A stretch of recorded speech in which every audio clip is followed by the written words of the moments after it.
दिनांक 31 जुलाई 2025 को श्री रविशंकर प्रसाद और सदन में प्रतिपक्ष के नेता सहित सत्ता पक्ष व प्रतिपक्ष के कुल 146 सदस्यों द्वारा हस्ताक्षरित निम्नलिखित प्रस्ताव की सूचना प्राप्त हुई है, जिसमें भारत के राष्ट्रपति को माननीय इलाहाबाद उच्च न्यायालय के वर्तमान न्यायाधीश न्यायमूर्ति यशवंत वर्मा को न्यायाधीश जांच अधिनियम 1968 की धारा 3 के साथ भारत के संविधान के अनुच्छेद 124(4) के साथ पठित अनुच्छेद 217 और अनुच्छेद 218 के अंतर्गत उच्च न्यायालय के न्यायाधीश के पद से हटाने के लिए एक समावेदन प्रस्तुत करने का प्रस्ताव है। ये सदन संकल्प करता है कि इलाहाबाद उच्च न्यायालय के न्यायमूर्ति यशवंत वर्मा को उनके निम्नलिखित कदाचार के लिए पद से हटाने के लिए महामहिम राष्ट्रपति जी को एक समावेदन प्रस्तुत किया जाए। दिल्ली उच्च न्यायालय के तत्कालीन न्यायाधीश न्यायमूर्ति यशवंत वर्मा वर्तमान में इलाहाबाद उच्च न्यायालय के न्यायाधीश के सक्रिय और कब्जे में नई दिल्ली स्थित 30 तुगलक क्रिसेंट परिसर में आग लगने के कारण स्पष्टीकृत नकदी की बरामदगी के संबंध में भारत के सर्वोच्च न्यायालय द्वारा सार्वजनिक किया गया विवरण हमें 15 मार्च 2025 की सुबह 30 तुगलक क्रिसेंट नई दिल्ली से जली हुई नकदी, धन, मलबे को हटाने के संबंध में साक्ष्य की भी जानकारी है। हमने न्यायाधीश जांच अधिनियम 1968 के सामान्य प्रावधान और विशेष रूप से उसकी धारा 3 के प्रावधानों का अध्ययन किया है और हमें उनके बारे में परिचित कराया गया है। हमने न्यायाधीश जांच अधिनियम 1969 के प्रावधानों का भी अध्ययन किया है। हमें उनके बारे में भी परिचित कराया गया है। हमने सी रविचंद्र अय्यर बनाम न्यायमूर्ति A.M. भट्टाचार्य एवं अन्य 1995 5 SCC 457 केस में भारत के उच्चतम न्यायालय द्वारा घोषित कानूनों के साथ साथ अतिरिक्त जिला एवं सत्र न्यायाधीश X बनाम मध्य प्रदेश उच्च न्यायालय के मामले में दिए गए फैसलों से भी खुद को परिचित कर लिया है। 2015 4 SCC 91 और ये कि अतिरिक्त जिला एवं सत्र न्यायाधीश X सुप्रभा के मामले में उक्त निर्णय को सामान्यता और विशेष रूप से पैरा 33 को पढ़ने पर ये स्पष्ट है कि दिल्ली उच्च न्यायालय के मुख्य न्यायाधीश ने न्यायमूर्ति यशवंत वर्मा के विरुद्ध शिकायत को गंभीर प्रकृति का पाया और उक्त निर्णय के पैरा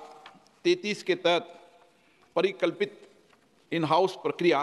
का पालन किया। यह भी स्पष्ट है कि भारत के तत्कालीन मुख्य न्यायाधीश ने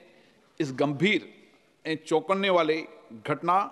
और तथ्यों पर विचार करने के बाद और न्यायमूर्ति यशवंत वर्मा की प्रतिक्रिया तथा दिल्ली उच्च न्यायालय के मुख्य न्यायाधीश की टिप्पणियों को ध्यान में रखते हुए ये राय बनाई कि इस विषय पर गहन जांच आवश्यक है। इसलिए भारत के तत्कालीन मुख्य न्यायाधीश ने अतिरिक्त जिला एवं सत्र न्यायाधीश S सुप्रा के मामले में निर्णय के पैरा 33(3) में परिकल्पना के अनुसार एक 3 सदस्यीय समिति का गठन किया गया। हमें यह भी याद है कि भारत के माननीय तत्कालीन मुख्य न्यायाधीश ने समिति की रिपोर्ट भारत के महामहिम राष्ट्रपति और भारत के माननीय प्रधानमंत्री को भेजी है। ये स्पष्ट है कि भारत के माननीय तत्कालीन मुख्य न्यायाधीश ने अतिरिक्त जिला एवं सत्र न्यायाधीश S सुप्रा के मामले में फैसले के पैरा 33(7) के प्रावधानों के अनुसार कार्य किया है, जो स्पष्ट रूप से भारत के तत्कालीन मुख्य न्यायाधीश की राय को दर्शाता है कि पैरा 33(3) के तहत गठित समिति की रिपोर्ट में पाए गए आरोप इस प्रकृति के हैं कि उक्त न्यायाधीश को हटाने की कार्रवाई शुरू करने की आवश्यकता है। उपयुक्त तथ्यों के अवलोकन और सार्वजनिक रूप से उपलब्ध तथ्यों, न्यायमूर्ति यशवंत वर्मा के कब्जे वाले और उनके नियंत्रण में स्थित आधिकारिक परिसर से जली हुई नकदी की बरामदी और उसे हटाने से संबंधित परिस्थितियों की स्वतंत्र रूप से जांच करने के बाद हम स्वतंत्र रूप से यह भी पाते हैं कि भारत के संविधान के अनुच्छेद 124 के साथ पठित अनुच्छेद 217 और अनुच्छेद 218 के तहत हटाने की प्रक्रिया न्यायाधीश अधिनियम 1968 और उसके तहत बनाए गए नियमों के अनुसार शुरू की जानी चाहिए। बेदाग चरित्र और वित्तीय बौद्धिक ईमानदारी न्यायपालिका में एक आम आदमी द्वारा रखे गए विश्वास की नींव है और यह भी कि वर्तमान मामले से जुड़े तथ्य जो कि भ्रष्टाचार की ओर इशारा करते हैं वो भारत के संविधान के अनुच्छेद 124 के साथ अनुच्छेद 217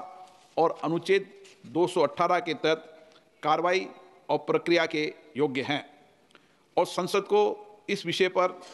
एक स्वर में बोलना चाहिए और देश के प्रत्येक नागरिक को सार्वजनिक जीवन में भ्रष्टाचार के प्रति जीरो टॉलरेंस के अपने संकल्प के बारे में एक स्पष्ट संदेश भेजना चाहिए। अतः हम भारतीय संविधान के अनुच्छेद 124 के साथ पठित अनुच्छेद 217 और अनुच्छेद 218 के अंतर्गत इलाहाबाद उच्च न्यायालय के न्यायाधीश न्यायमूर्ति यशवंत वर्मा को पद से हटाने के लिए ये प्रस्ताव प्रस्तुत करते हैं। कृपया इस प्रस्ताव पर आगे की कार्रवाई की जाए। इस प्रस्ताव को नियमानुसार उचित पाते हुए मैंने इसकी स्वीकृति प्रदान की है।